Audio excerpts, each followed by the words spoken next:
మీరు ఎలాంటి బిజినెస్ చేస్తున్నా ఏఐ టూల్స్ ద్వారా మీ బిజినెస్ ని డబుల్ చేసుకోవచ్చు. జస్ట్ 49 రూపీస్కే ఏఐ టూల్. హలో నమస్తే, వెల్కమ్ టు సుమన్ టీవీ. నేను కీర్తి. ప్రస్తుతం మనతో సైకాలజిస్ట్ విజయలక్ష్మి గారు ఉన్నారు. వీరితో ఈరోజు కొన్ని విషయాల్ని డిస్కస్ చేద్దాం. హలో అండి, నమస్తే.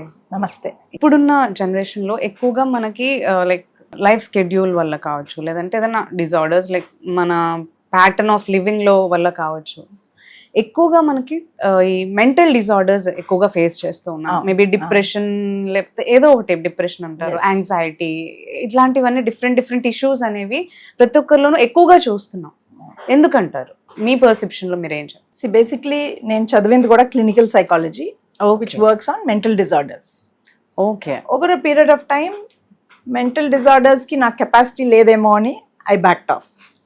కానీ ఈ మధ్య from the past 10 years intense research I've been doing on fingerprints. Okay. So I'm using fingerprints or the biometric to assess or analyze a person. Biometric ద్వారా మీరు పర్సన్ మైండ్ సెట్ ని read చేస్తారు. Yes. Okay. So I have seen an interesting correlation between fingerprints and personality disorders. Okay. So A fingerprint కి ఏ disorder, వాళ్ళకి ఆ predisposition by birth, because this is something biological. Yes. తల్లి తండ్రి వాళ్ళు వేరే వేరే ఫ్యామిలీస్ నుంచి వస్తారు, డిఫరెంట్ జీన్స్, డిఫరెంట్ ఎన్వైరన్మెంట్. వాళ్ళకి వచ్చే చైల్డ్ ఈజ్ యూనిక్.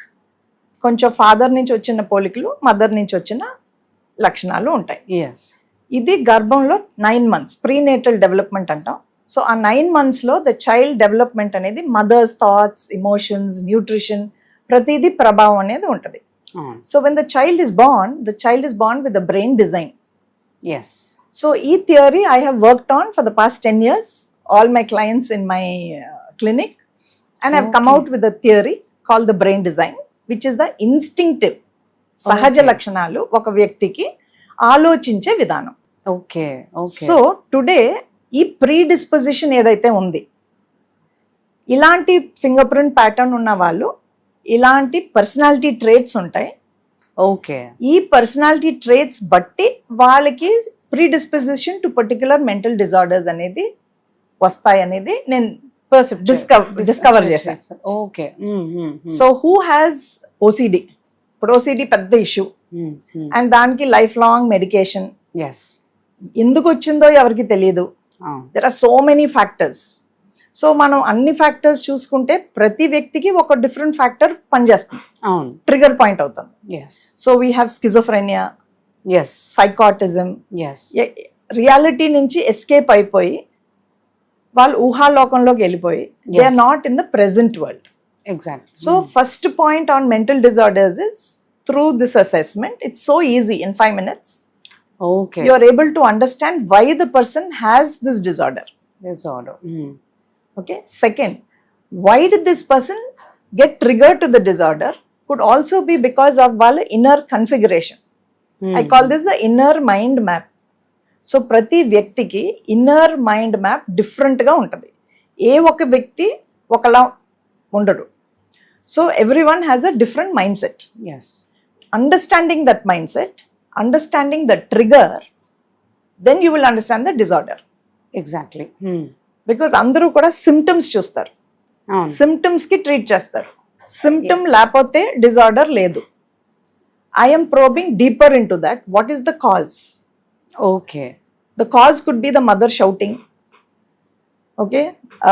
వాళ్ళ ఇంట్లో పరిస్థితులు బాలేవు, ఎవరో ఏదో మాట అన్నారు.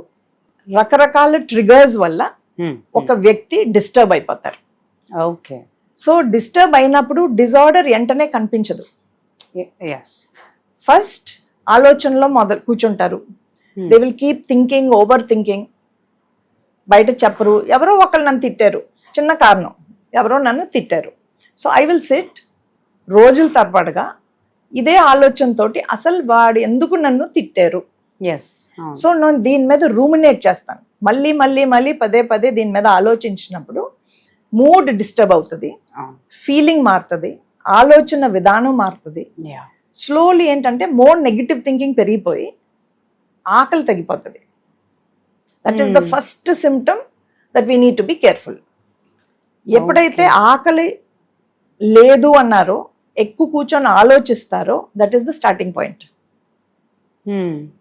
ఎప్పుడైతే ఆకలి లేదో, ఫుడ్ లేదో, వాళ్ళకి ఎనర్జీ తక్కువ, బాడీ యాక్ట్ అవ్వాలని అనిపించదు. సో ఇంకా కూర్చొని ఇంకా నెగిటివ్ థాట్స్లోకి వెళ్ళిపోతారు. దెన్ స్లీప్ డిస్టర్బ్ అవుతుంది. ఎగ్జాక్ట్లీ. సో స్లీప్ లేనప్పుడు ఏమవుతుంది, 24/7 ఇదే ఆలోచిస్తున్నారు. And that triggers the full disorder. Correct. ఈ డిజార్డర్ ఏ మైండ్ సెట్కి ఎలాంటి డిజార్డర్ అనేది మళ్ళీ again it is unique. So like you have anger. Okay. Anger, there are 2 kinds of anger. Externally shown anger, internally shown anger. బయట చూపించే కోపం సులువుగా మనం ఐడెంటిఫై చేయగలుగుతాం. బట్ కొంతమందికి యాంగర్ లోపల పెట్టుకుంటారు. అవును. So this leads to self harm. వాళ్ళ చేతులు వాళ్ళు కోసేసుకోవటం, తల బాధేసుకోవటం. So this becomes a big disorder. ఏమైనా కోపం వచ్చినా బయటి వాళ్ళకి చెప్పలేరు, అనలేరు. అది లోపల లోపలే అది వాళ్ళు తట్టుకుంటున్నారు అనుకుంటారు, కానీ అది లోపల పెట్టుకొని వన్స్ అపాన్ ఎ టైం ఒకసారి బర్స్ట్ కనిపించింది ఎస్ ఎవరు డీల్ చేయలేరు. Correct. Till it goes beyond the border of normalcy. Yes yes. అప్పుడు డిజార్డర్ అవుతుంది. So my opinion is that people need to be aware of what is happening, be aware of this the kind of personality traits they are showing. వాళ్ళ బిహేవియర్ని గమనిస్తే tell science ఉంటాయి. కానీ ప్రతి వ్యక్తి వాళ్ళ లోకంలోనే బిజీగా ఉండి పక్కవాడి గురించి శ్రద్ధగా ఎనర్జీ పెట్టి చూసి ఎందుకు వీళ్ళు ఇలాగ ఉన్నారు, సాయం చేద్దామనే ఆలోచన తక్కువ. Today it is a very selfish world. So ఎవరి గాల్లో వాళ్ళు ఉన్నారు.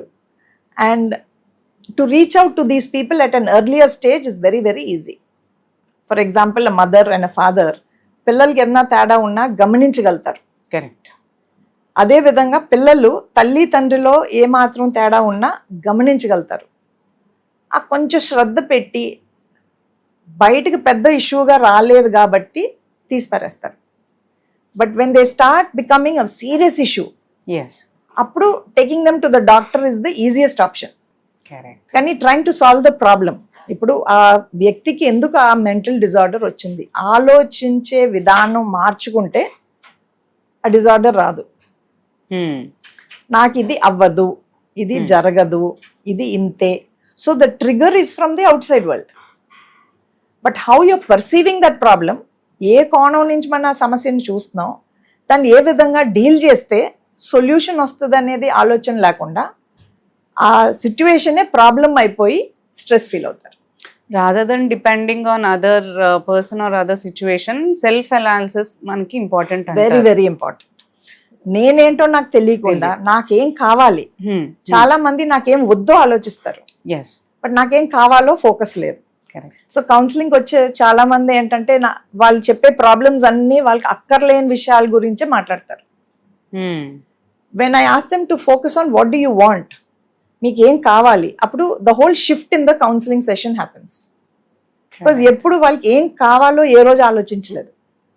బికాజ్ ఏం కావాలో ఆలోచిస్తే వాళ్ళు వెళ్ళి తెచ్చుకుంటారు. కరెక్ట్. బట్ ఇక్కడ ఏం వద్దు అని ఆలోచించుకున్నప్పుడు అది తిట్టుకుంటా ఈ నెగిటివ్ మైండ్ సెట్ పెరిగిపోతుంది. సో అక్కర్లేని యూజ్లెస్ థాట్స్ పెరిగిపోయి యూస్ఫుల్ థాట్స్ తగ్గిపోతుంది. Correct. Most of the mental disorders today is only because లోపల పెట్టుకొని ఎవరితో ఎక్స్ప్రెస్ చేయకుండా, ఎవరితో షేర్ చేయకుండా, అసలు అది ప్రాబ్లం నిజమా కాదా, చిన్నదా పెద్దదా, దానికి ఒక సొల్యూషన్ ఉందా లేదా, ఏది ఆలోచించకుండా లోపల దాచుకొని దాన్ని పెంచి ఒక ప్రెషర్ కుక్కర్లా తయారైపోయి ఏ నిమిషం బర్స్ట్ అవుతారో తెలియదు. Today mental disorders can be solved. It is the easiest thing to solve if you focus on what is the cause. Exactly. అసలు ట్రిగర్ పాయింట్ ఏముంది, ఆ ట్రిగర్ పాయింట్ మనం టచ్ చేయగలిగితే all these behaviours, all these symptoms పోతాయి. Correct. I as a psychologist, my journey is to try to help people solve their inner issues in a simplest manner in a single session. రెండో సెషన్కి రారు. So single సెషన్లో వాళ్ళు ఎంత సులువుగా వాళ్ళ ప్రాబ్లమ్ని identify చేసి, so I use cognitive behaviour therapy. So ఎప్పుడైతే వాళ్ళు ఆలోచించే విధానం మార్చుతామో చూసే కోణం మారుతుంది. కరెక్ట్. సొల్యూషన్ వచ్చేస్తుంది. ఈ డిజార్డర్స్ అన్నీ ఉండవు. Well said ma'am. Thank you so much. Thank you.